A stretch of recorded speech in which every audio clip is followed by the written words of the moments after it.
Good morning, students. Today we will start the biomechanics of ankle and foot. Fine, and foot complex. This is the ankle joint, the ankle complex. The ankle complex is basically not made up of just ankle joint. It is made up of again three joints.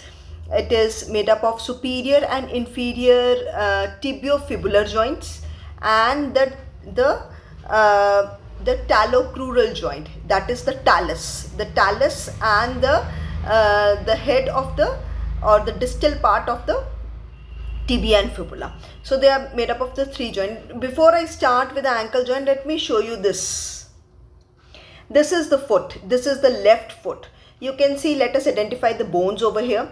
The foot is basically made up of 28 bones and 25 joints.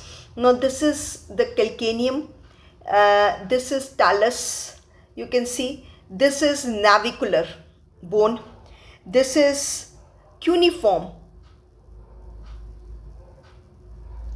And these are three cuneiform, 1, 2 and 3, just below the navicular. And this is basically cuboid. This is cuboid. Let me show it like this.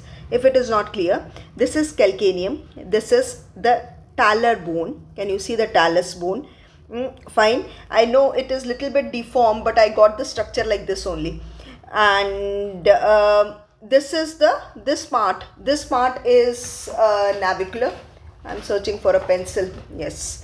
Okay. This is the calcaneum. This is the talus. This is the navicular. This is the cuboid. This is navicular. This is cuboid. These are three cuneiforms. Three is medial, lateral, and intermediate. The middle one. Then this is the tarso. This is the metatarsals. 5 metatarsals. Then we have got these are the phalanges. You can see the phalanges also over here. And if we see the joints also, I'll show you like this now. This is the better way to show. This is the first joint. It has been formed. This is the talus. The talus and the inferior surface of the tibia and fibula forms the first joint, which is called as the ankle joint. Fine. So the inferior structure, inferior surface of tibia and fibula and the talus bone. That is why it is called as talocrural joint. We will discuss about it later on, but just let us identify the joints of the foot first. So then the second joint which has been formed is talus and calcaneum. This is the joint, talus and calcaneum. If you can see, this is like this, talus and calcaneum. Fine. So this is the subtalar joint. We say it as subtalar joint. Talus and calcaneum, subtalar joint. Then we have the talo. There is navicular. Talus is joined with the navicular bone. So over here, the talus is joined with the navicular bone. So talo-navicular joint, and the calcaneum is joined with the cuboid, calcano-cuboid joint. So you can see this. So this part, it becomes, there are two joints. This is called as transverse tarsal joint. These are two called transverse tarsal joint. What it is formed between the calcaneum and the cuboid and talus and the navicular. Fine. And then we have, you can see tarso-metatarsal joint. Tarso-metatarsal joint is formed between the cuneiforms, the three cuneiforms and the three cuneiforms and the metatarsals. Three cuneiforms and the metatarsals. You have got then 1, 2, 3, 4 and 5. 5 tarso-metatarsal joint, 5 metatarsophalangeal joint, and we have got 9 IP joints, that is interphalangeal joint. So this is how we make.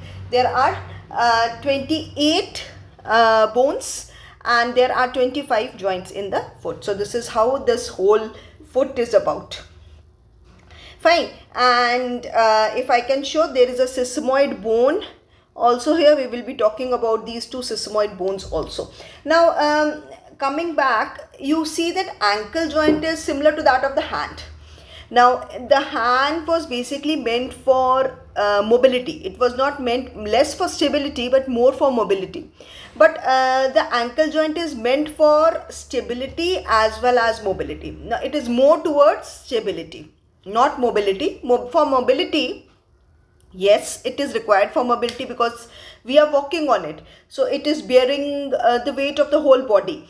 When it is bearing the weight of the whole body, that means it is transmitting the forces, that the forces are transmitted, that is from here the force is transmitted to the full foot.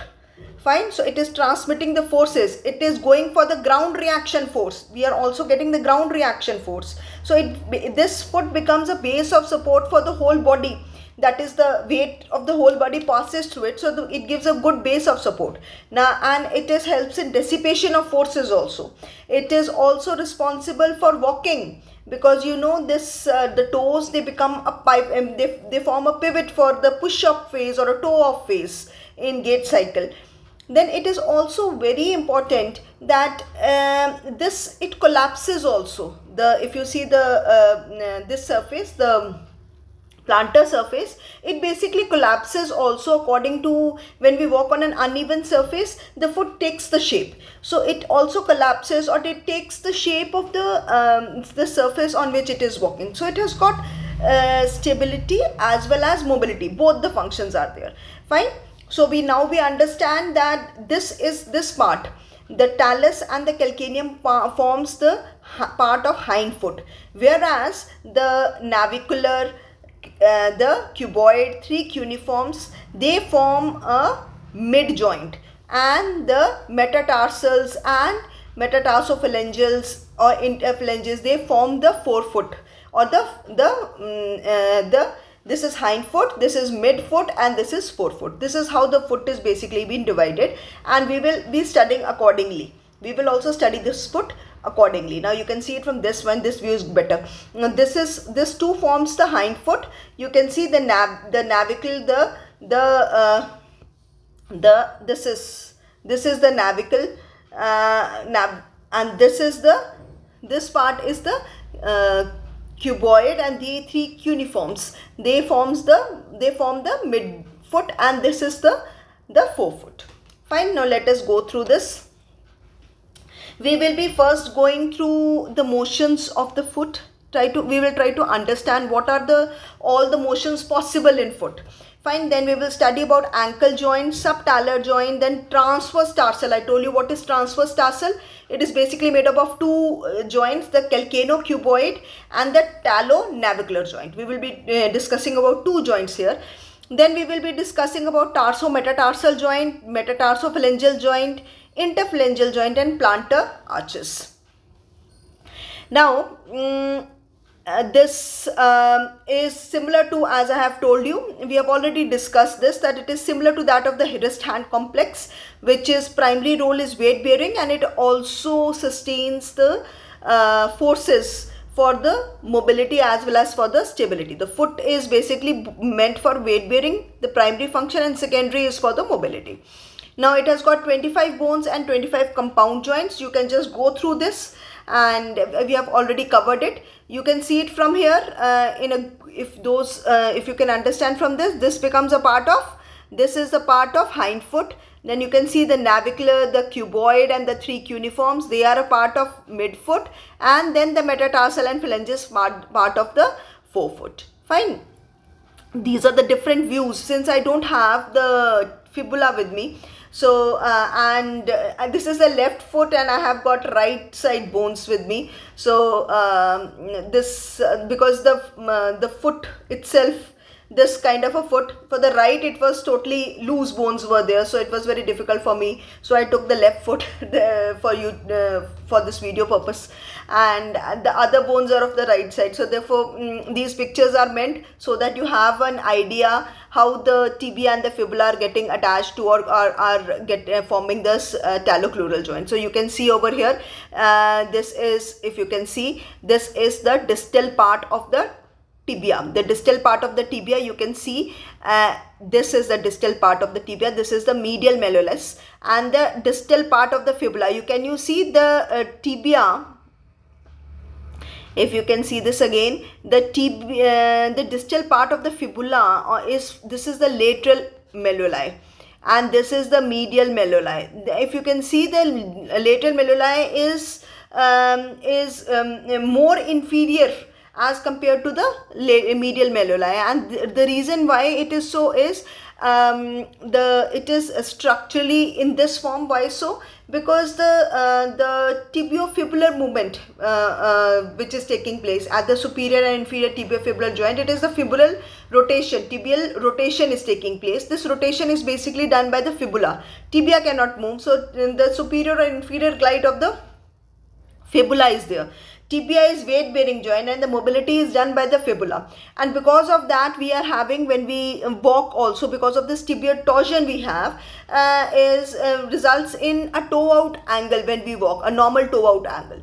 We will discuss about it later also. Fine. So these are the different views in which you can see the foot. Now this we have already done, the hind foot, the middle foot, and the forefoot. Fine. Now let us come to the motions. Now there are three basically motion, which is we already know. One is dorsiflexion and plantar flexion. If this is the foot, this is the dorsiflexion and this is the plantar flexion. Fine. And there will be inversion and eversion, and abduction and adduction. Inversion, eversion, and abduction and adduction. Fine. So these are the three movements. Now you understand that dorsiflexion and plantar flexion of the foot, I'm taking it as a foot, please. Now understand, these are the motion which are there which is happening at the foot. So the dorsiflexion is a movement in which you say that the dorsal surface of the foot is coming in contact with the tibia. You say when the dorsal surface of the foot is coming in contact with the tibia, that is called as dorsiflexion. When the dorsal surface of the foot is going away from the tibia, then we can say is a plantar flexion. And inversion, this dorsiflexion and plantar flexion is taking place in sagittal plane, and you can understand, if this movement is taking place in sagittal plane, what is happening is that it is taking place at x-axis. Fine. Now the second moment which is there is the inversion and eversion. The inversion and eversion. The inversion of this is said to be when the plantar surface, you can say the plantar surface, when the plantar surface is moving, or you can see the plantar surface is moving away, or you can see the plantar surface of the foot. When you can see the plantar surface of the foot and is moving away from the floor. When the plantar surface of the foot is moving away from the floor, herein the plantar surface, or that is called as the plantar surface is moving away. This is called as this is called as eversion. And when the the plantar surface is moving away from the foot, that is called as the eversion. And when the plantar surface is moving towards the floor, then it is called as inversion. Eversion and inversion. So this is the movement which is happening. That is the inversion is the plantar surface is moving, the plantar surface of the foot is moving towards the ground, and this is called as inversion. And when the plantar surface is moving away from the ground, or that is the lateral surface, or I can say the lateral plantar surface is moving towards the ground, or if you can say, to be very much specific, the medial plantar surface of the foot is moving away from the ground, that is a case of eversion. And then there is a medial plantar surface is moving towards the ground, is called as the inversion. Fine. Then there is abduction and adduction movement, which you can see, it is the inversion and eversion is taking place in frontal plane, and the frontal plane is basically, and it is there with the z axis. Now you see, for the abduction and adduction, this is taking place in transverse plane, and there is a vertical axis, y axis. Now what is abduction? Or it is moving towards, when the foot is moving away from the midline of the body, this is called as abduction. When the foot is moving towards the inline of the body, midline of the body, that is called as adduction. Okay, so that is dorsiflexion, when the dorsal surface of the foot is moving towards the tibia, when the dorsal surface of the foot is moving away from the tibia. Fine. Inversion is when the plantar surface of the foot is And when the plantar surface of the foot is moving towards the floor, that is inversion.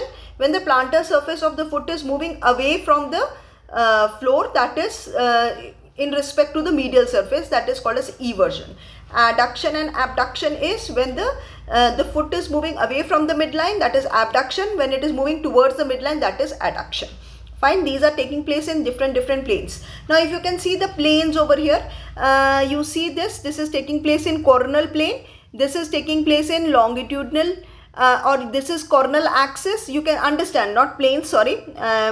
This is basically X, this is basically the Z axis, and this is basically the Y axis.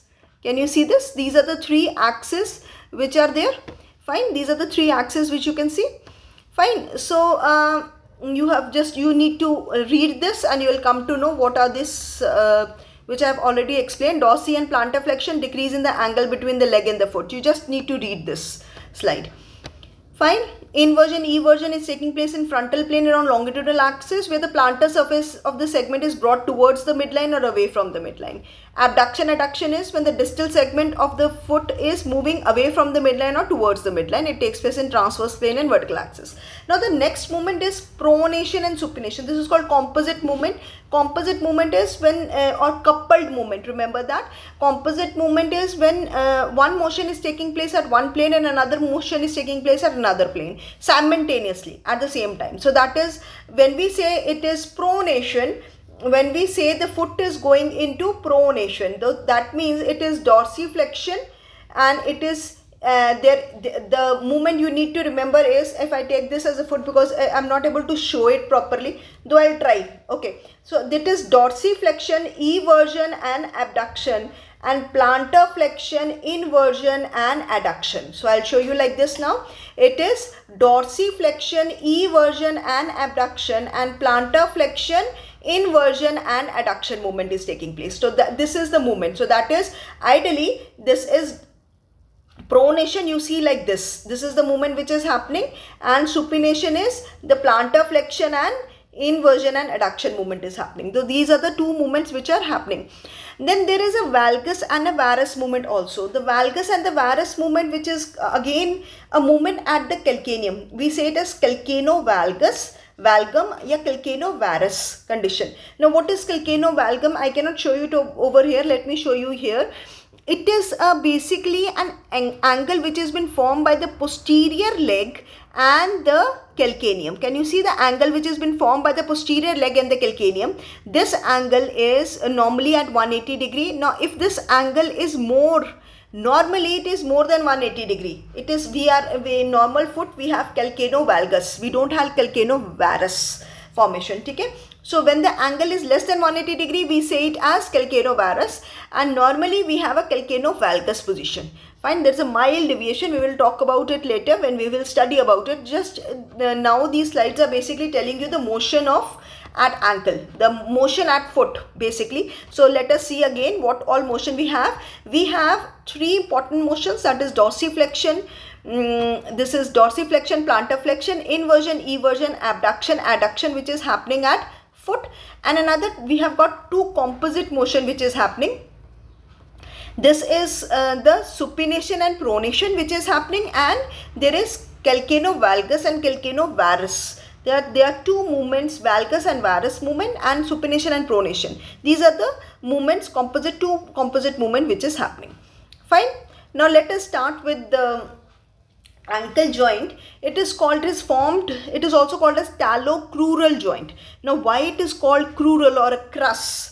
Because we will see about it. It is basically a synovial hinge joint which has been formed by the distal end of the tibia, and you can see this is the distal end of the tibia. I don't have fibula, but this is the distal end of the tibia. Now you can see the distal end of the tibia is almost concave.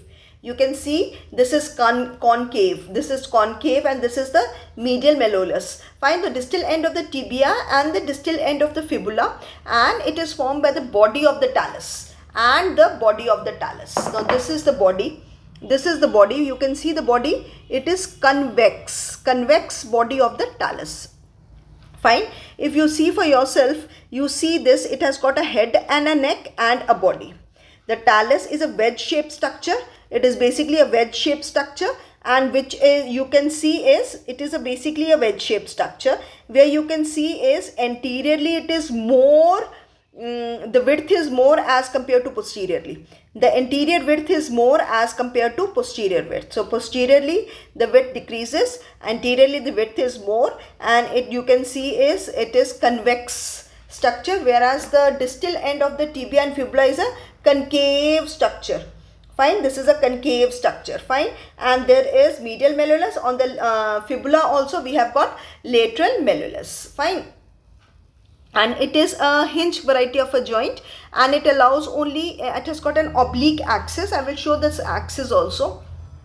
Why it is said to be oblique is because it is passing from the lateral malleoli, medial malleoli, and the body of the talus. So since these three things are not in a straight line, so in order to touch the lateral, medial malleolus and the body, it forms an oblique axis. So that is why it has got an oblique axis, single axis, and the degree of motion is dorsiflexion and plantar flexion movement. Fine. So yes, over here I want to show. Now you can see the axis. Now in this you can see the lateral malleoli is so far away, whereas the medial malleoli, you can see the lateral malleoli, you can see the medial malleoli. Now the axis has to pass both of them. So that means it has to pass like this. Now if something is passing like this, it is not like this. So it is an oblique axis. Can you see? The axis is not passing here. It is passing like lateral malleoli, medial malleoli, and the body of the talus. Fine. So that is why we say it has got an oblique axis. Now if you see, I want to show you the surface. Now this is basically crus. That is, it is also called as talocrural joint. Crus or a mortise has been formed. What is this? You can see this is the structure. This structure is there. Now this is basically a crus. This crus has been formed by the medial malleoli, the concave structure of the distal end of the tibia, the concave structure of the fibula, and the lateral malleoli. It is basically forming a crus. It is basically forming a wedge-like structure, wrench-like structure. Wrench is basically, you know, the wrench which is used to open when we have to open the taps. You know, we use wrench at home. So it is a structure like this. Wrench is basically like this structure. Fine. So it holds the it basically holds the tap so that we can open it. So this is, it is basically here also you can see the shape is similar to that. So it is holding that structure. It is a concave structure which has been formed, and this becomes the mortise. This becomes the mortise. Fine. Let us see the next. So the proximal is the concave surface of the distal tibia and of the tibia and fibular malleoli. They have got three facets. You can understand from that. There is lateral facet for the lateral malleoli. There is a medial facet for the medial malleoli of the tibia, and there is a facet for the talus. Fine, for the talus also. Fine. So you see the surfaces: the medial malleolus, the talus, and the lateral malleoli. Fine. Now I was talking about this mortise. The distalmost part of the fibula is called the lateral malleoli. The distalmost part. Fine. The distalmost part of the fibula is called a lateral malleolus, and together the malleoli, that is both the medial and the lateral malleolus, and